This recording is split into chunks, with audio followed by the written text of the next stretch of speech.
අපි යන් හතරවෙනි ප්‍රශ්නෙට බලන්න මේකේ මොකද්ද කියන්නේ කියලා. ABC මගින් දැක්වෙන ඉංජිනේරු චිත්‍රයක සලකුණු කර ඇති සංකේත කිහිපයකි.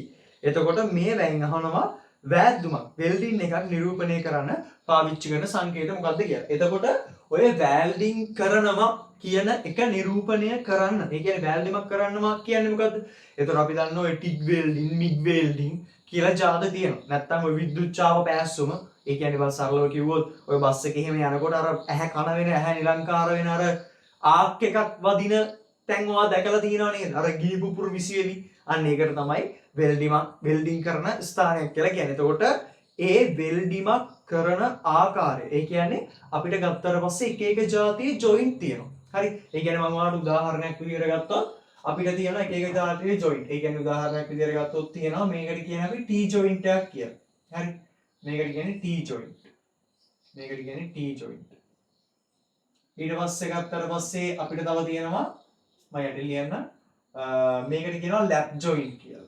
හරි. ඒ කියන්නේ අදාළ වැඩ කොටස් ගත්තට පස්සේ ඒව සම්බන්ධ වෙන විදිය අනුව එක එක ජොයින්ට් වර්ග තියෙනවා. හරි.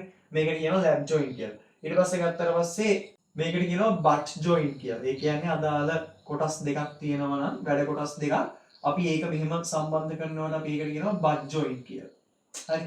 ඊට පස්සේ ගත්තට පස්සේ අපිට තව තියෙනවා කෝණ ජොයින්ට්. කෝණ ජොයින්ට් කියලා කියන්නේ ඒ කියන්නේ වැඩ කොටසක් තියෙනවා මේක T අකුරක්නේ. එතකොට මේ වගේ වැඩ කොටස් දෙකක් එකිනෙක සම්බන්ධ කරන්න ඕන නම් අපි ඒකට කියනවා කෝණ ජොයින්ට් කියලා. කෝණ ජොයින්ට් කියලා. හරි. ඊට පස්සේ තව එකක් තියෙනවා ප්‍රධාන වශයෙන් ගත්තට පස්සේ එජ් ජොයින්ට් කියලා. හරි. ඒ කියන්නේ මේ වගේ වැඩ කොටස් දෙකක් අපි සම්බන්ධ කරනවා නම් මේකට අපි කියනවා එජ් ජොයින්ට් කියලා. හරි. එතකොට ප්‍රධාන වශයෙන් ඔන්න ඔය කියන ජොයින්ට් වර්ග ගැන තමයි අපිට කතා කරන්න තියෙන්නේ. හරි. එතකොට මොකක් හරි වැඩ කොටසක් ගත්තට පස්සේ ඔය වැඩ කොටස් එකිනෙක අපි සම්බන්ධ කරනවානේ. මේ තියෙන්නේ සම්බන්ධ කරන ජොයින්ට් වර්ග. හන්දි වර්ග ටික. හරි. එතකොට මේ වැඩ කොටස් වලට අදාළව ඒ කියන්නේ මේක වැඩ කොටසක් මේ තව වැඩ කොටසක්. ඔය වැඩ කොටස් දෙක අපි එකිනෙක සම්බන්ධ කරනකොට අපි මොනවද කරන්නේ? පාස් කරනවා. දැන් මේකේ තියෙන විදිහට මොකද්ද කරන්නේ? වෙල්ඩින් කරනවා. එතකොට ඔන්න ඔය වෙල්ඩින් කරන ක්‍රම තියෙනවනේ එක එක. අපිට ඕනනම් පුළුවන් මෙතනින් අදාළ දැන් මේක හිතන්නකො අදාළ දිගට තියෙනවා කියන්නේ. හරි. ඒ කියන්නේ හිතන්න මේක මෙහෙම දිගට තියෙනවා කියන්නේ. එතකොට මේක මෙහෙම දිගට තියෙනවා නම් ඔයාලට පුළුවන් මෙතනින් මේම වෙල්ඩින් එකක් කරගෙන යන්න. හරි.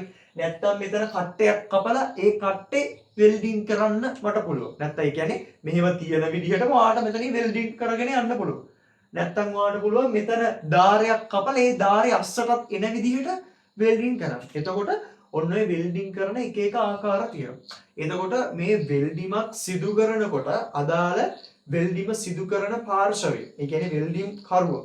ඒ කියන්නේ අදාළ පෑස්සුම් කරුවා දැනගන්න ඕනේ කීපයක් තියෙනවා. ඒ කියන්නේ අදාළ එක කොහොමද කරන්නේ? අදාළ වැඩ කොටසට ගැලපෙන්න ඒ වැඩ කොටස පාවිච්චි කරන්නේ මොකටද කියන එකට ගැලපෙන්න ඒ වෙල්ඩිම සිදු කරන්න ඕන. එතකොට ඒක අපි සංකේතයකින් හඳුන්වනවා. මේ සංකේතය ඔයා ප්‍රධාන වශයෙන් දැනගන්න ඕනේ කොටස් තුනක් තියෙනවා. මේක තමයි එතකොට සිම්බල් එක. මේකට කියනවා ටේල් එක. මේකට කියනවා රෙෆරන්ස් ලයින් එක කියලා. මේකට කියනවා අදාළ ඇරෝ එක කියලා. හරි. එතකොට මෙන්න මේ කොටසට මම ඔයාලට පෑන මාරු කරලා දෙන්නම්. එතකොට මේ කොටස තමයි අපි කියන්නේ ඇරෝ එක කියලා. හරි. ඊතලය මේකට අපි කියන්නේ රෙෆරන්ස් එක කියලා. රෙෆරන්ස් එක කියලා. මේ කැලේට අපි කියනවා අදාළ ටේල් එක කියලා. හරි. එතකොට ප්‍රධාන වශයෙන් ගත්තට පස්සේ ඔය සිම්බල් එකක සිම්බල් එකක් ගත්තට පස්සේ මේ සිම්බල් එකේ තියෙන ප්‍රධාන කොටස් තුන. අදාළ රෙෆරන්ස් ලයින් එකක් තියෙනවා. ඊට පස්සේ ඇරෝ එක තියෙනවා සහ ටේල් එක තියෙනවා. එතකොට ඔන්න ඔය කොටස් ටික ගත්තට පස්සේ මේ සිම්බල් එක, ඒ කියන්නේ උදාහරණයක් විදිහට හිතන්නකො මෙහෙම ඔයාට මෙතන තියෙනවා T ජොයින්ට් එකක්. හරි. මෙතන තියෙනවා T ජොයින්ට් එකක්. මේ T ජොයින්ට් එකේ ඔයාට මෙන්න මේ වගේ සිම්බල් එකක් දාලා දෙනවා. හරි. ඒ කියන්නේ මෙන්න මේ වගේ සිම්බල් එකක් දාලා ඔයාට මෙතනින් මේ වගේ එකක් දාලා දෙනවා. හරි. හිතන්නකො මේ වගේ එකක් කියලා. හරි. ඔයාට මෙන්න මේ වගේ සිම්බල් එකක් දාලා දෙනවා. දැන් ඔයා දැනගන්න ඕනේ මේකෙන් මොකද්ද මේක කියන්නේ කියලා. හරි. එතකොට මේක තමයි සිම්බල් එක. නෝමල් පාවිච්චි කරන සිම්බල් එක. ওই සිම්බල් එකේ අපි එක එක තැන්වල එක එක ඉලක්කම් ලියලා ඒ වැල්ඩිම සිදු කරන්න ඕනේ ආකාරය අදාළ වැල්ඩුම් කරුට නිරූපණය කිරීමක් සිදු කරනවා. එතකොට හිතන්නකෝ මෙන්න මේ වගේ එකක් තිබ්බයි කියලා. එතකොට මේකෙන් අදහස් කරන්නේ ෆීල්ඩ් වෙල්ඩින් එක. ඒ කියන්නේ අපි මම ඔයාලට කියලා දෙන්නම්.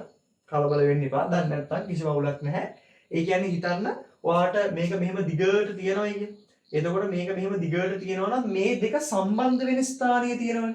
මේ දෙක සම්බන්ධ වෙන ස්ථානයේ වෙල්ඩින් කිරීම සිදු කරන එක තමයි මේ සිම්බල් එකෙන් කියන්නේ. මේකට කියන්නේ ෆීල්ඩ් වෙල්ඩින්. ඒ කියන්නේ පිරවුම් වෙල්ඩිමක්. ඒ කියන්නේ කෙලින්ම කට්ටයක් කපන්නේ නැතුව මේකේ වෙල්ඩිම සිදු කරනවා. ඒ කියන්නේ උදාහරණයක් විදිහට ඔයාට මේ වගේ එතකොට මම මේක දැන් මහන්න මෙන්න මේකෙන් අදහස් කරන්නේ මෙන්න මේ ස්ථානයේ අදාළ වෙල්ඩිම සිදු කරන්න ඕනේ කියන එක. හරි.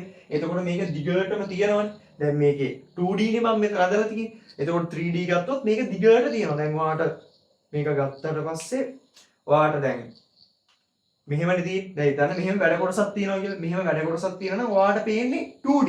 හරි 2D තමයි පේන්නේ. හැබැයි මේක මේ දිගටම තියෙනවනේ බං. එතකොට කොහොමද එන්නේ කියලා මම කියන්න. මේකෙන් අදහස් කරන්නේ මෙන්න මේ වගේ ෆීල්ඩ් වෙල්ඩින්. ඒ කියන්නේ මේ දෙක සෙට් වෙන ධාරේ තියෙනවනේ. මෙන්න මේ ධාරේ වෙල්ඩින් කිරීම කියන එක තමයි මේකෙන් අදහස් කරන්නේ. එතකොට හිතන්න ඔයාලට බැරි වෙලාවක්වත් තිබ්බයි කියලා මෙන්න මෙතන උඩ මේ පාර්ට් එක තිබ්බයි කියලා හිතන්නකො. මම මේ කළු පෑනින් යන දෙක මේකෙන් අදහස් කරන්නේ මේ වෙල්ඩිම සිදු කරන්න ඕනේ මේකේ අනිත් පැත්තේ කියන එක. ඒ කියන්නේ මෙන්න මේ ස්ථානයේ කියන එක. ඒ කියන්නේ මේ ඊතලයේ ගත්තාට පස්සේ මේකට තමයි කියන්නේ ඇරෝ සයිඩ් එක කියලා. හරි. මේක තමයි ඇරෝ සයිඩ් එක. මේකට තමයි කියන්නේ අදර් සයිඩ් එක කියලා. හරි. අදර් සයිඩ් එක කියලා. මේක තමයි ඇරෝ සයිඩ් එක. මේක තමයි අදර් සයිඩ් එක. ඒ කියන්නේ මොකද්ද? අදාළ අපේ මේ රෙෆරන්ස් ලයින් එකෙන් රෙෆරන්ස් ලයින් එක කියන්නේ අපි සලකනු ලබන රේඛාවෙන් යට තියෙනවා නම් අපි ඒ කියන්නේ ඊතලෙන් පෙන්눔 කරන ස්ථානය තමයි වෙල්ඩිම සිදු කරන්න ඕනේ. එතකොට මෙන්න මේ උඩ ස්ථානයේ මේ වගේ සිම්බල් එකක් තියෙනවා නම් ඒක අදහස් කරන්නේ අදර් සයිඩ් එක. ඒ කියන්නේ පෙන්නන ස්ථානයේ නෙමෙයි අනිත් පැත්තේ. ඒ කියන්නේ මෙන්න මේ පැත්තේ වෙල්ඩිම සිදු කරන්න ඕන කියන එක. හරි. එතකොට මේකෙන් මොකද්ද කියන්නේ? ෆීල්ඩ් වෙල්ඩින් එකක්. ඒ කියන්නේ අපි කැපුමක් සිදු කරන්නේ නැතුව කරන වෙල්ඩිමක් තමයි මෙන්න මේකෙන් සිම්බල් එකෙන් අදහස් කරන්නේ. කැපුමක් යොදන එක කියන එක ඔයාලට දැන් ඊට පස්සේ කිව්වට පස්සේ දැන් තේරෙනවා. කලබල වෙන්න එපා. මේ උඩ මොකක් හරි සිම්බල් එකක් දාලා තියෙනවනේ ඒකෙන් අදහස් කරන්නේ මොකද්ද? මෙන්න මේ ෆීල්ඩ් වෙල්ඩින් එකක්. ඒ කියන්නේ මොකද්ද? ෆීල්ඩ් වෙල්ඩින් එක අදර් සයිඩ් එකේ. ඒ කියන්නේ මොකද්ද? පෙන්නන පැත්තේ නෙමෙයි අනිත් පැත්තේ කියන අදහස. හරිද? එතකොට ගත්තම හිතන්නකෝ මෙහෙම දැන් මම කියවනේ මේක ෆීල්ඩ් වෙල්ඩින් එකක් කියලා. ඒ කියන්නේ හිතන්න ඔයාලට දැන් මේකම තියෙනවයි කියලා මෙහෙම එකක්. ඒ කියන්නේ ඔයාට මේක තමයි අදාළ වස්තුවේ දීලා තියෙන සිම්බල් එක. හරි. ඔයාට දීලා තියෙනවා මෙන්න මේ වගේ සිම්බල් එකක්. මේක තමයි සිම්බල් එක. ඔයාට මේකේ කට ඇරිලා තියෙන්නේ. ඒ කියන්නේ හිතන්න මෙන්න මේ වගේ එකක් තියෙනවා. හරි. ඔය වගේ එකක් තියෙනවා. ඔන්න එතකොට මේක මේ ත්‍රිකෝණේ පැත්ත මාරු වුණා කියන කිසි ප්‍රශ්නයක් නැහැ. ඔයාට මේක ඕන නම් මේ විදිහට අඳින්නත් පුළුවන්. හරි. එතකොට ඒක කිසි ප්‍රශ්නයක් නැහැ. පැත්ත කොයි පැත්තට ඇඳත් අර ෆ්ලිප් වුණා කියලා කිසි ප්‍රශ්නයක් නැහැ. මෙන්න මෙහෙම එකක් තිබ්බයි කියලා හිතන්නකෝ. මේකෙන් අදහස් කරන්නේ ග්‍රූව් වෙල්ඩින් එකක්. ඒ කියන්නේ මේක ෆීල්ඩ් වෙල්ඩින් එකක්. පිරවුම් කරනවා. මේකෙන් අදහස් කරන්නේ කැපුමක් යොදනවා කියන එක. ඒ කියන්නේ මෙතනින් අදහස් කරන්නේ මෙන්න මේ වගේ එකක්. ඒ කියන්නේ මේක අපි වෙල්ඩිම සිදු කරනකොට මෙන්න මේ වගේ මේ පැත්තෙන් කැපුමක් යොදනවා. හරි. ඒ කියන්නේ මෙන්න මේ පැත්තෙන් අදාළ කැපුමක් යෙදීම සිදු කරනවා. හරි. ඒ කියන්නේ ඔන්න ඔය වගේ කැපුමක්. ඊට පස්සේ මේ කැපුම යොදලා මේක තමයි අපි වෙල්ඩින් කිරීම සිදු කරන්නේ. ඒ කියන්නේ වෙල්ඩින් කරන්න කලින් අපි කැපුමක් යොදනවා. ඒ කියන්නේ හිතන්නකෝ දැන් බැරි වෙලාවකත් ඔයාට මේකම දුන්නයි කියලා මෙන්න මේ පැත්තට. ඒ කියන්නේ අදාළ මේ T joint එකේ ඔයාට දුන්න මේක මේ පැත්තට. අදාළ tail එක තියෙනවා, reference line එක තියෙනවා, arrow එක තියෙනවා. ඔයාට දුන්න මේක මේ පැත්තට. හරි. ඒ කියන්නේ ඔයාට දුන්න මේක මෙහෙම. මෙහෙම දුන්නා. මේකෙන් අදහස් කරන්නේ මොකද්ද? මේකෙන් අදහස් කරන්නේ arrow එකෙන් පෙන්නන පැත්ත නෙවෙයි අනිත් පැත්ත. හරි. arrow එකෙන් පෙන්නන පැත්ත නෙවෙයි අනිත් පැත්ත කියන්නේ මොකද? other side එකේ තමයි අදාළ අපි කැපුම සිදු කරන්න ඕනේ. ග්‍රූව් වෙල්ඩින් එක කරන්න ඕනේ. ඒ කියන්නේ මේකෙන් අදහස් කරන්නේ අදාළ අපේ යට කොටස මෙහෙම තියෙනවා නම් උඩ කොටස මෙහෙම තියෙනවා නම් දැන් කියන්නේ මෙන්න මෙතනින් අපි කැපුමක් යොදනවා කියන එක. හරි. මෙතනින් අපි කැපුමක් යොදනවා කියන එක තමයි මේකෙන් අදහස් කරන්නේ. ඔන්න ඔය වගේ. කැපුමක් යොදලා අපි මෙතනින් ඉඳන් වෙල්ඩින් කරන්න පටන් ගන්නවා. හරි. දැන් ඔයාලට තේරෙන්නේ නැති මොකද්ද මේ ෆීල්ඩ් වෙල්ඩින් කියන්නේ සහ ග්‍රූව් වෙල්ඩින් කියන්නේ කියලා. එතකොට මේක ගත්තට පස්සේ මේක ඇවිල්ලා ග්‍රූව් වෙල්ඩින් එක නෙවෙයි ෆීල්ඩ් වෙල්ඩින් එක. පිරවුම් කරන එක. මේ දෙක ගත්තට පස්සේ මම ඔයාලට උදාහරණයක් කිව්වේ මේක groove welding එක. හරි groove welding. ඒ කියන්නේ මොකද්ද? මේකෙන් කියන්නේ අදාළ පිරවුම සිදු කරමින් කරන වෙල්ඩිමක්. මේකෙන් කරන්නේ මොකද්ද? අදාළ කැපුමක් සිදු කරමින් කරන වෙල්ඩිමක්. මම හිතනවා පැහැදිලි ඇති කියලා. මේ අදාළ සිම්බල් එකෙන් කියන්නේ ඔන්න ඕක. එතකොට මේ සිම්බල් ಜಾති කීපයක් තියෙනවා. හරි සිම්බල් එක තමයි මේක. මේකේ මම කියවනේ අර සම්බන්ධ කරන මේ එක එක ඒවාට අදාළව එක එක කීපයක් තියෙනවා. අපි ඒවත් ඉගෙන ගමු. එතකොට ප්‍රධාන වශයෙන් තියෙන්නේ ඔයා මුකුත්ම දන්නේ නැත්නම් මේක පොලයක් අරගෙන නෝට් ඩවුන් කරගන්න. නෝට් ඩවුන් කරන ගමන් දාගන්න කිසි ප්‍රශ්නයක් නැහැ. ඔයා දැන් දන්නවා විභාග ගන්න කලින් දන්නවා. ඒකින්ද ප්‍රශ්නයක් නැහැ. ඊට පස්සේ ගත්තාට පස්සේ හිතන්න මෙහෙම ඔයාලට දුන්නයි කියලා මෙහෙම අපි ගමුකෝ බට් ජොයින්ට් එක. මෙන්න මේ බට් ජොයින්ට් එකක් මෙහෙම තියෙනවා. අදාළ මේ බට් ජොයින්ට් එකේ ඔයාලට දීලා තියෙනවා අදාළ රෙෆරන්ස් ලයින් එකත් එක්ක මේ විදිහට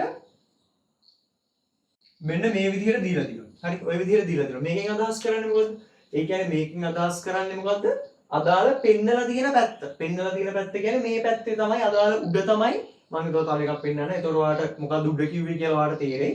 එතකොට මේකෙන් අදහස් කරන්නේ මෙන්න මේ උඩ ස්ථානයේ කැපුමක් සිදු කරන්න ඕනේ. කැපුමක් කළා තමයි වෙල්ඩිම සිදු කරන්න ඕනේ. ඒ කියන්නේ මොකද්ද? groove welding එක.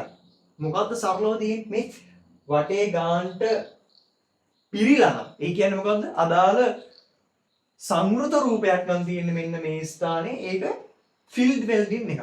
අදාළ මේ කැපුමක් එක්ක තියෙනවා සංවෘත රූපයක් නොවනවා නම් ඒක මොකද්ද? groove welding එකක්. ඒ කියන්නේ කැපුමක් සිදු කරලා තමයි කරන්නේ. ඒ කියන්නේ මේකෙන් අදහස් කරන්නේ අපිට මේකෙන් අදහස් කරන්නේ මෙන්න මේ වගේ එකක්. ඒ කියන්නේ අපි මෙහෙම අදාළ වෙල්ඩිම සිදු කරනවා නම් මෙන්න මේකේ මේ වගේ කැපුමක් සිදු කරන්න ඕනේ. කැපුමක් සිදු කරලා ඊට පස්සේ තමයි අපි අදාළ වෙල්ඩිම සිදු කරන්නේ. ඒ කියන්නේ අදාළ වැඩ කොටස ඔය වගේ තියෙනවා. එදන්නකො මේක දුන්නයි කියලා මේ විදිහට. අදාළ මේක තමයි ඔයාගේ බට් ජොයින්ට් එක සිදු කරන්න අවශ්‍ය කරන අවයවයන් දෙක මේකේ ඔයාලට දීලා තියෙනවා මෙන්න මේ විදිහට. හරි. මේක දීලා තියෙනවා ඔයාලට මෙන්න මේ විදිහට. උඩින් ඔයාලට දීලා තියෙනවා. උඩින් දීලා තියෙනවා කියන එකෙන් අදහස් කරන්නේ මොකද? මං කිව්වා යට තියෙන්නේ මොකද? Arrow side. ඒ කියන්නේ පෙන්නන පැත්ත. පෙන්නන පැත්ත තමයි මේ පැත්තෙන් තියෙන්නේ. ඒක උඩ දැම්මොත් අදර් සයිඩ් එක. අනිත් පැත්තේ තමයි තියෙන්නේ. දැන් මේකේ පෙන්නන පැත්ත කියන්නේ මේ උඩ. උඩින් දැම්මොත් කියන්නේ මොකද? අදර් සයිඩ් එක. අදර් සයිඩ් එක කියන්නේ මොකද? මේකේ යට තමයි මේ groove welding එක කරන්න ඕනේ. කියන්නේ මෙන්න මේ විදිහට. හරි. මෙහෙම තියෙනවා නම් අදාළ වැඩ කොටස මෙන්න මේ විදිහේ කැපුමක් පිළිබිඹ තමයි මෙතන සිදු කරන්නේ. හරි. ඔන්න ඔය වගේ එකක් තමයි ඔතන සිදු කරන්නේ. හරිද? එතකොට හිතන්නකො මේක දෙපැත්තටම දැම්ම කියලා. ඒ කියන්නේ ඔයාට මේකේ අදාළ එක දෙපැත්තටම දාලා තියෙනවා. මේක තමයි ඒතකොට සිම්බල් එක. මේකේ ඔයාට දාලා තියෙනවා මෙහෙම. දෙපැත්තටම දාලා තියෙනවා. මේකෙන් අදහස් කරන්නේ මොකක්ද? මේකෙන් අදහස් කරන්නේ ඒ කියන්නේ දෙපැත්තටම තියෙනවා. ඒ කියන්නේ අදාළ මේක නම් අපේ වැඩ කොටස මේකේ අදාළ දෙපැත්තටම වැඩේ කරනවා. ඒ කියන්නේ අපි අර මෙතනදි කරපු වැඩේ මේ දෙපැත්තටම කරනවා. හරි. මේ ඒ කියන්නේ මොකද? අදර් සයිඩ් එකටත් මේ වැඩේ කරන්න ඕනේ. ඇරෝ සයිඩ් එකටත් මේ වැඩේ කරන්න ඕනේ. හරි. ඒ කියන්නේ මේකෙන් කියන්නේ මොකද්ද එතකොට? මේකෙන් කියන්නේ මොකද්ද? ඇරෝ සයිඩ් එක. ඒ කියන්නේ පෙන්නන පැත්ත. මේ පෙන්නන පැත්ත.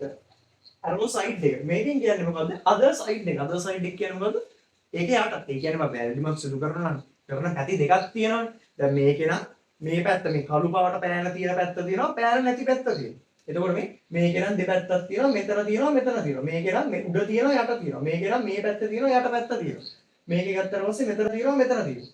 ඒ වගේ ඇරෝ සයිඩ් එකයි අදර් සයිඩ් එකයි කියලා දෙකක් තියෙනවා. ඕන මේක දෙපැත්තක් තියෙනවානේ. ඒ වගේ මේකෙත් දෙපැත්තක් තියෙනවා. එතකොට මේ දෙපැත්තට අනුරූපව මේ සිම්බල් එකෙන් නිරූපණය කරන විදිය තමයි මේක. එතකොට මේක මේ විදියට කට්ටයක් කපලා මේක තමයි එතකොට අපි පුරෝගෙන ඉන්නේ. හරි. දැන් මම මෙතන ගත්තොත් මෙතන වෙල්ඩින් කරනවා. ඒ වගේ මේක මෙහෙම පුරෝගෙන එනවා. වෙල්ඩිම සිදු කරනවා. ඒක තමයි මේකෙන් අදහස් කරන්නේ. හරිද?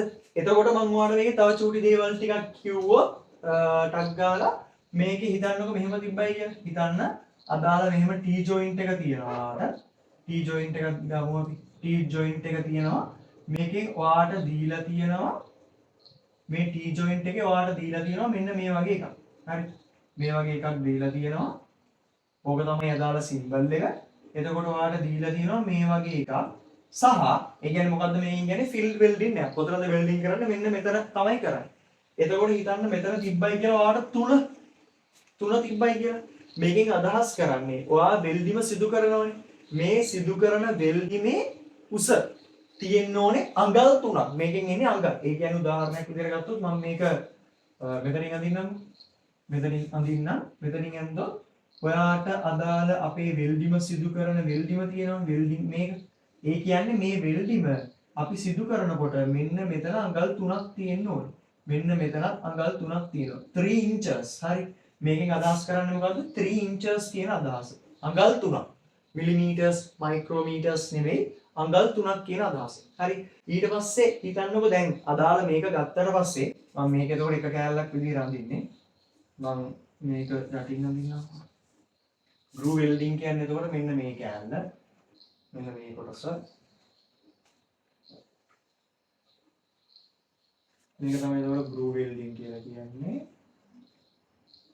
මම මේක යටින් අඳින්නම්. මේකේ හිතන්නකෝ ඔයාලට දුන්නයි කියලා අදාළ අපේ දැන් T joint එක තියෙන්නේ බං මේ විදිහට. අදාළ T joint එක තියෙන්නේ මෙන්න මේ විදිහට. ඒ කියන්නේ දිගට තියෙනවා මේක. හරි. දිගට තියෙන එකක් තමයි අපි මේ කෑල්ලක් විතරක් අඳලා තියෙන්නේ. හරි. එතකොට මේක දිගට තියෙනවා. හිතන්නකෝ ඔයාලට දුන්නයි කියලා. ඒ කියන්නේ දැන් මේ වෙල්ඩිම අපි කොච්චර දුර ප්‍රමාණයක් සිදු කරන්න ඕනේද කියන එක අර්ථ දක්වන්නේ මෙන්න මෙතන. මෙතනින් අපි ලිව්වොත් හිතන්නකෝ 5ක් ලිව්වයි කියලා. 5ක් ලිව්වයි කියලා. මේ 5 කියන එකෙන් අදහස් කරන්නේ කොච්චර අඟල් 5ක් දිගට. ඒ කියන්නේ දැන් මෙතන නම් අඟල් 5ක් දිගට මේක වෙල්ඩින් කරන්න ඕනේ. ඒ කියන්නේ මේ කොටස තමයි අඟල් 5 කියන්නේ. තව එකක් තියෙනවා පිච් එක කියලා. අපි ඒක ඉරි කෑල්ලක් දාලා හිතන්නකො 2 කියලා ලිව්වයි කියලා. මෙතන ඕනෙම ඉලක්කමක් වෙන්න පුළුවන්. අඟල් වලින් තමයි කියන්නේ. මේ 2 කියන එකෙන් අදහස් කරන්නේ දැන් ඒ කියන්නේ සමහර වෙල්ඩින් තියෙනවා වෙල්ඩිමක් සිදු කරගෙන යනවා. ඊට පස්සේ ආයි ටික දුරක් යනකම් වෙල්ඩ් කරන්නේ නැහැ. ඊට පස්සේ ආයි ඊටු ටික වෙල්ඩ් කරනවා. ඒ අවස්ථාවේදී මේ වෙල්ඩිමේ ඉඳලා ආයි ඊළඟ වෙල්ඩිම පටන් ගන්න එකේ මැදට තියෙන අඟල් ප්‍රමාණය තමයි මේකෙන් අදහස් කරන්නේ. ඒ කියන්නේ මෙතන අඟල් 5යි නම් මෙතන තියෙනවා ඩිස්ටන්ස් එක මෙතන අඟල් 2ක්. හරි. ඒ කියන්නේ එක වෙල්ඩිම එකයි මැද්දක ඉඳන් ඊළඟ වෙල්ඩිමේ මැද්දට තියෙන දුර ප්‍රමාණය තමයි අපි මෙතන පිච් එක කියලා කියන්නේ. ඒ කියන්නේ මම මේකේ ඉන්නේ මෙන්න මේ වගේ එකක්. ඒ කියන්නේ හිතන්න කොහොම තිබ්බයි කියලා. මේක මෙහෙම තියෙනවා නම් හිතන්න වාට මේ වගේ එකක් තිබ්බොත් මෙතනින් අපි දාන්නේ සයිස් එක. මේ පැත්තෙන් දානවා length එක සහ pitch එක. pitch එක කියන්නේ මොකද්ද? ඒ කියන්නේ එක වෙල්ඩිමක මැද්දේ ඉඳන් ඊළඟ වෙල්ඩිමේ මැද්දට තියෙන දුර. එතකොට මේවා ඔක්කොම මේ වගේ ඉලක්කම් තමයි වැටෙන්නේ. හරි. එතකොට මේක තමයි මේකෙන් අදහස් කරන්නේ. හරි. එතකොට තව කීපයක් තියෙනවා ප්‍රධාන වශයෙන් මේ ටික දැනගන්න මුකුත්ම නොදැන හිටියනම් මේ ටික එතකොට ඔයා දාගන්න මේ විදිහට තමයි අදාළ arrow side other side ඒ කතන්දර ටික එන්නේ. හරි. එතකොට මේ ටික ඔයා note down කරගන්න. මම ඊට පස්සේ මේ ටික මකනවා. ඔක්කොම ටික ඉවර නැහැ. ඒ කියන්නේ දැන් එතකොට දැන් අපි දන්න ඕනනම් අපිට ප්‍රශ්නෙට උත්තරේ ගන්න පුළුවන්. කොහොමද එන්නේ? ප්‍රශ්නෙට අපිට උත්තරේ ගන්න පුළුවන්. ප්‍රශ්නේ කියන්නේ මොකද්ද? ප්‍රශ්නේ කියන්නේ එතකොට හතරවෙනි ප්‍රශ්නේ. මේ අතරින් මේකක් නොවන්නේ මොකක්ද කියලා තමයි අහන්නේ. එතකොට AB කියන එක අනිවාර්යෙන් එනවා. මේ ඔය B කියන්නේ මොකද්ද? මෙන්න මේ වගේ එකක්. එතකොට මේ මෙන්න මේ වගේ එකක්. එතකොට මේක මේ විදිහටම ඕනේ නැහැ. හරි. ඒ කියන්නේ මේක arrow side එක අපිට මේ පැත්තෙන් පෙන්වන්නත් පුළුවන්. ඒ කියන්නේ ඊතලයේ මෙහෙම වෙන්න ඕනි කියලා එකක් නැහැ. මේ වගේ එන්නත් පුළුවන්. එතකොට tail එක මෙතනින් තියෙනවා. එතකොට මේකෙන් අදහස් කරන්නේ මොකද්ද? මේකෙන් අදහස් කරන්නේ එතකොට arrow side එක. එතකොට මෙතනින් මේක විතරයි කරන්නේ. එතකොට ඔතන ප්‍රශ්නෙට නම් උත්තරේ ගන්න පුළුවන්. මම ඔයාලට මම කියන්නේ අර ප්‍රශ්නේ විතරක් නෙවෙයි කතා කරන්නේ. මේ ටික දාගන්න. එතකොට වෙල්ඩින් කරන සම්බන්ධයෙන් මේ ටික තමයි ඔයා ප්‍රධාන වශයෙන් දැනගන්න ඕන ටික. ඊට පස්සේ ඒ කියන්නේ EB කියන උත්තර දෙක කොහොමත් වෙල්ඩින්. හරි. මෙතන තියෙනවා අදාළ ඔය සිම්බල් ටික. මේ තියෙන්නේ ෆීල්ඩ් වෙල්ඩින්, ගෲව් වෙල්ඩින් ඔය කතන්දරේ ඔය කියන්නේ. C කියන එක උත්තරයක් නෙවෙයි. C කියන්නේ එතකොට මේක මුලින්ම දාගන්න. මම ඔයාලට C කියන ප්‍රකාශනයට අදාළ ඒ ටික ඔයාලට පැහැදිලි කරලා දෙන්න. හරි. වීඩියෝ ස්ටොප් කරලා මේ ටික දාගන්න. මකනවා. හරි. එතකොට මේ කතා කරේ මොකද්ද? වෙල්ඩින් කිරීම සම්බන්ධයෙන්. හරි. එතකොට ඔගේ තව චූටි දෙයක් කියන්න. ඒ කියන්නේ මේක මෙහෙමනේ තියෙන්නේ. අදාළ. එතකොට ඔගේ මෙයා point wise ඔක්කොම ටික ඔයාලට අවශ්‍ය කරුණු ටික දාගන්න. හරිද? එතකොට මේක මම තව චූටි දෙයක් කියන්න. මේක දැන් අපේ මෙහෙමනේ තිබ්බේ. එතකොට හිතන්නකෝ ඔයාලට මෙන්න මෙහෙම තිබ්බයි කියලා. මෙහෙමනේ තියෙන්නේ. එතකොට අපි දැන් මේක T joint එකකට දාලා තියෙනවා නම් අපි අදාළ මෙහෙම T joint එකකට දාලා තියෙනවා නම් මේකෙන් අදහස් කරන්නේ මොකද්ද? මෙතන පෙන්නන පැත්ත නෙවෙයි other side එක. මේ other side එක තමයි වෙල්ඩින් කරන්න ඕනේ. ඒ කියන්නේ මෙතන තමයි වෙල්ඩින් කරන්න ඕනේ. එතකොට හිතන්න ඔයාලට මෙහෙම දැම්මයි කියලා මේ විදිහට සිම්බල් එක. මේකෙන් අදහස් කරන්නේ මෙතන වෙල්ඩිම මේ විදිහට එන්න ඕනේ. ඒ කියන්නේ අදාළ අපි ඔය වෙල්ඩිම සිදු කරද්දී බං ඔය වෙල්ඩිම කරන ආකාරය අනුව ඒකට ලැබෙන ශක්තිය සහ ඒකේ ප්‍රයෝජනීය වෙනස්. එක එක පර්පස් වලට එක එක ආකාර තමයි එන්නේ. එතකොට මේකේ අපි මෙහෙම සිම්බල් එකක් දුන්නොත් ඒකෙන් අදහස් කරන්නේ මේක. හිතන්න ඔයාලට දුන්නයි කියලා. එතකොට මේකට අපි අදහස් කරන්නේ ෆ්ලැට් කියලා තමයි මේකට කියන්නේ. පැතලි එක. ඊට පස්සේ හිතන්නකො මෙහෙම එකක් දුන්නයි කියන්නේ. ඒ කියන්නේ මේකේ එන්න ඕනේ අදාළ මේ T joint එකේ මේකේ එන්න ඕනේ මෙන්න මේ විදිහට. අදාළ වෙල්ඩිම එන්න ඕනේ ඔන්න ඔය විදිහට. කර්ව් එකට තමයි එන්න ඕනේ. අපි මේකට කියනවා කන්කේව් කියලා. හරි. මේකට අපි කියන්නේ සාමාන්‍යයෙන් කන්කේව් කියලා.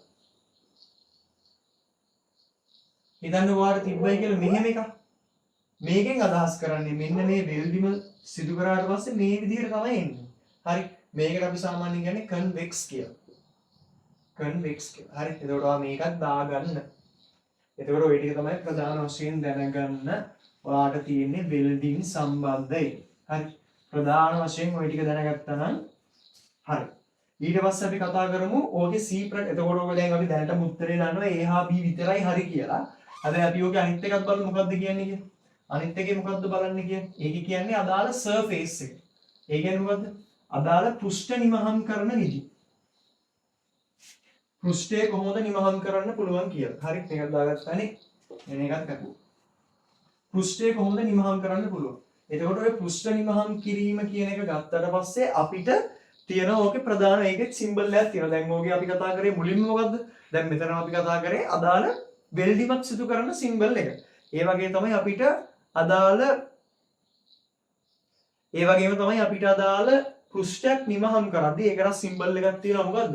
එතකොට මෙන්න මේක තමයි අදාළ අපේ සිම්බල් එක. එතකොට මේකේ මම කියන්නම් එකින් එක මේකෙන් අදහස් කරන්නේ එකක් තියෙනවා. ඊට පස්සේ අපිට තව එකක් තියෙනවා මෙන්න මේ වගේ එකක්. ඊට පස්සේ තව එකක් තියෙනවා ප්‍රධාන වශයෙන් මෙන්න මේ වගේ එකක්. හරි. මේකෙන් අදහස් කරන්නේ ලියාගන්න චූටි පොයින්ට් එකක් දාලා ලියාගන්න මේ වගේ සිම්බල් එකක් තිබ්බොත් ඕකෙන් අදහස් කරන්නේ ඕනෑම ආකාරයකට නිමහම් කළ හැක. ඕනම ලියන්න මොකද්ද? ඕනෑම ආකාරයකට නිමහම් කළ හැක. මේක ලියාගන්න චූටි පොයින්ට් එකක් දාලා පෙන්눔 කර ඇති ආකාරයෙන් නිමහම් කළ යුතුයි. පෙන්눔 කර ඇති ආකාරය මොකක්ද කියලා අපි බලමු. මේක ලියාගෙන පෙන්눔 කර ආකාරයෙන් නිමහම් කළ යුතුය. හරි. ඊට පස්සේ මේකේ පොයින්ට් එකක් දාලා ලියාගන්න අමුද්‍රව්‍ය ඉවත් කළ නොහැක. ඒ කියන්නේ නිමහම් කරන්න බෑ. අමුද්‍රව්‍ය ඉවත් කළ නොහැක. හරි. මේකෙන් මොකක්ද කියන්නේ ඕනෑම ආකාරයක නිමහම් කළ හැක. මේක පෙන්눔 කර ඇති ආකාරයෙන් නිමහම් කළ යුතුය. මේක අමුද්‍රව්‍ය ඉවත් කළ නොහැක. හරිද? එතකොට දැන් අපි බලමු මේ පෙන්눔 කර ඇති ආකාරය මොකක්ද කියලා. හරි. ඔක ලියාගත්තනේ. එතකොට අපි දැන් බලමු පෙන්눔 කර ඇති ආකාර මොකක්ද කියලා. ඒ කියන්නේ නිමහම් කිරීමක් සිදු කරනකොට අපිට එක එක හැඩතල ගන්න විදිහට මතු පිට පෘෂ්ඨය නිමහම් කරන්න පුළුවන්. එතකොට ඔන්න ඔය නිමහම් කරන ආකාර කීපයක් තියෙනවා. පෘෂ්ඨයට සමාන්තරව පුළුවන්, පෘෂ්ඨයට ලම්බකව පුළුවන්. ඔය කියන කතන්දර කීපයක් තියෙනවා. අපි බලමු එකින් එක. එතකොට ඔන්න ඔය නිමහම් කරන ආකාරය ගත්තාට පස්සේ අපිට මුලින්ම පුළුවන් පෘෂ්ඨයට සමාන්තරව නිමහම් කරන්න. එතකොට පෘෂ්ඨයට සමාන්තරව අපි නිමහම් කිරීම සිදු කරනවා නම් අදාළ පෘෂ්ඨ මෙහෙම තියෙනවා නම් අපි මේ පෘෂ්ඨයට සමාන්තරව නිමහම් කිරීම සිදු කරනවා. එතකොට මේකේ සිම්බල් එක තමයි මෙන්න මේක. හරි. ඕක තමයි අදාළ සිම්බල් එක. එතකොට මේක කොහොමද දාන්න කියලා මම කියන්න. කලබල වෙන්න එපා. එතකොට තව එකක් තියෙනවා පෘෂ්ඨයට ලම්බකව. ඒ කියන්නේ මොකක්ද? පෘෂ්ඨය මෙහෙම තියෙනවා නම් අදාළ ලම්බකව මම මේක කරනවා. මේකෙන් අදහස් කරන්නේ සිම්බල් එක තමයි මේක. පොතෙන්ට දාන්න කියලා කියන්නේ. ඊට පස්සේ තව එකක් තියෙනවා පෙනුමට දිශා දෙකටම. ඒ කියන්නේ මොකද්ද? මේ දෙපැත්තටම අපි නිමහම් කිරීම සිදු කරනවා. හරි. ඕක තමයි පෙනුමට දිශා දෙකටම කියන්නේ. ඒතකොට මේකේ සිම්බල් එක තමයි මෙන්න මේක. එතකොට මේකේ දිශාවට දීවට පස්සේ උමත් කරනවා. උමත් කරන්න පුළුවන් නැත්නම් අපිට මේ විදිහට කරන්නත් පුළුවන්. හරි. දිශා දෙකකට කියන අදහස. මම මෙතන හතරවෙනි එක ගත්තොත් කේන්ද්‍රයට කේන්ද්‍රිකව. මේකෙන් අදහස් කරන්නේ අදාළ වස්තුවේ මේකේ කේන්ද්‍රයට කේන්ද්‍රගත වෙන්න වෙනවා. ඊට පස්සේ පස්වෙනි එක ගත්තොත් එතකොට මේකේ සිම්බල් එක ගත්තොත් C කියන සිම්බල් එක තමයි. ඒ කියන්නේ ඊට පස්සේ පස්වෙනි එකේ ඉන්නේ කේන්ද්‍රයට අරියව. කේන්ද්‍රයට අරියව. ඒ කියන්නේ මේකේ අදාළ වස්තුව මෙහෙම තියෙනවා නම් මේකෙන්නේ මෙන්න මේ විදිහට. හරි ඒ කියන්නේ මැද්ද කේන්ද්‍රගත කරගෙන ඒකට අනුරූපව ඔන්න ඔය විදිහට තමයි අදාළ මතු පිට පෘෂ්ඨයෙන් ඉමහම් කිරීම සිදු කරන්නේ. එතකොට මේක අපි සාමාන්‍යයෙන් දාන්නේ R කියලා. හරි. 6 වෙනි එක ගත්තොත් තව එකක් කියනවා සෑම දිශාවකටම. සෑම දිශාවකටම. ඒ කියන්නේ අපි මේකට කියන්නේ මල්ටි ඩිරෙක්ෂන් කියලා. මල්ටි ඩිරෙක්ෂන් ඕන විදිහකට කරන්න පුළුවන්. ඒ කියන්නේ අදාළ ඔයාලට කැමති විදිහකට ඕකේ අදාළ ඉමහම් කිරීම සිදු කරන්න පුළුවන්. මේකේ අපි දාන්නේ N කියලා. හරි. ඊට පස්සේ 7 වෙනි එක තියෙනවා ඕනෑම ආකාරයකට කියලා. ඕනෑම ආකාරයකට. ඒ කියන්නේ මේක ඔයාලට කැමති විදිහකට මේවා කරන්න පුළුවන්. මේකේ අපි දාන සාමාන්‍යයෙන් P කියලා. හරිද? ඒකෝර ඔය ටික තමයි අර මං කියවනේ පෙන්눔 කරන ආකාරයක් තියෙනවා කියන්නේ. එතකොට මේ ටික තමයි ඔය පෙන්눔 කරන ආකාර ටික. එතකොට මේ ටික කොහෙද පෙන්වන්නේ කියලා ඊට පස්සේ බලමු. ඒ කියන්නේ අපේ ප්‍රධාන සිම්බල් එක තමයි මෙන්න මේක. හරි. මෙන්න මේක තමයි අපේ සිම්බල් එක. එතකොට මේකෙන් මොනවද පෙන්눔 කරන්නේ කියලා මම දැන් ඔයාලට කියන්නම්. පෘෂ්ඨේ නිමහම් කළ යුතු ආකාරය. ඒ කියන්නේ මේ අපේ දැන් නිමහම් කළ යුතු ආකාර කීපයක් තියෙනවා. ඔයාලට සමාන්තරව සිදු කරන්න ඕන නම් මෙතනින් දානවා සමාන කැලි දෙකක්. ඔයාලට ලම්බකව කරන්න ඕන නම් මෙතනින් දානවා අදාළ ලම්බක ලකුණු. ඔයාලට පිනුවට ඕනෑම ආකාරයකට කරන්න ඕන නම් ඔයාලා මෙතෙන්ට දානවා P අකුරු. ඒ කියන්නේ මෙන්න මේ ස්ථානයේ තමයි මම මෙතන අදාළ අකුරු ටිකකින් මම ඔයාලට පෙන්눔 කරන්න. එතකොට අකුරට අදාළව මම ඔයාලට වෙනම ලියනවා. මම මෙතන ඔයාලට A කියලා ලිව්වොත් මේ A කියන ස්ථානයේ තමයි අපේ අදාළ පෘෂ්ඨය කොහොමද නිමහම් කළ යුත්තේ කියන්නේ. ඒ කියන්නේ පෘෂ්ඨය නිමහම් කළ යුතු ආකාරය. නිමහම් කළ යුතු ආකාරය දක්වන්නේ මෙන්න මේ ස්ථානයේ දාන මෙන්න මේ සිම්බල් 7න් එකකින්. හරි. එතකොට මෙන්න මේ දාලා තියෙන ඒවා එකක් තමයි මෙතෙන්ට වැටෙන්නේ.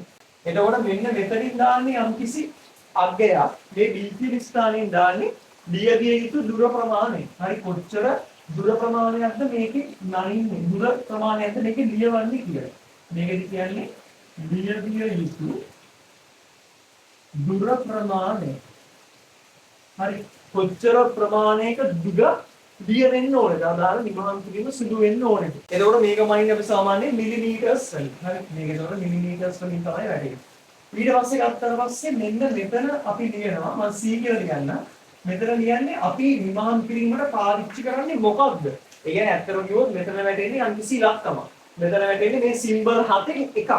මෙතන වැටෙන්නේ මිලින් ලේ මොකක් හරි වචනයක් තමයි වැටෙන්නේ. කියන්නේ නිමහම් කිරීමට පාවිච්චි කරන්නේ මොන උපාංගයද කියලා.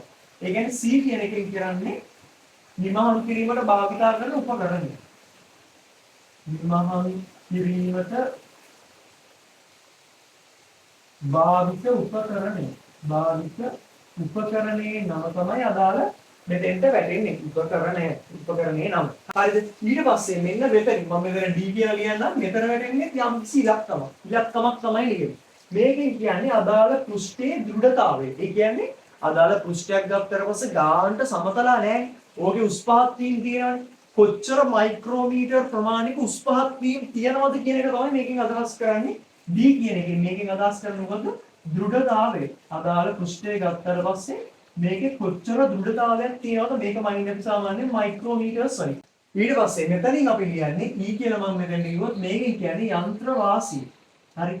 යන්ත්‍ර වාසිය මේකත් අපි මිලිමීටර්ස් වලින් තමයි තියෙන්නේ. ඒ කියන්නේ හිතන්න ඔයාට අදාළ දැන් මේ අත ගනින්කෝ. දැන් මේ අත ගත්තට පස්සේ එක එක උස් පහත් වීම තියෙනවා. ඔයාට මේක ගානට ෆ්ලැට් කරන්න ඕනේ.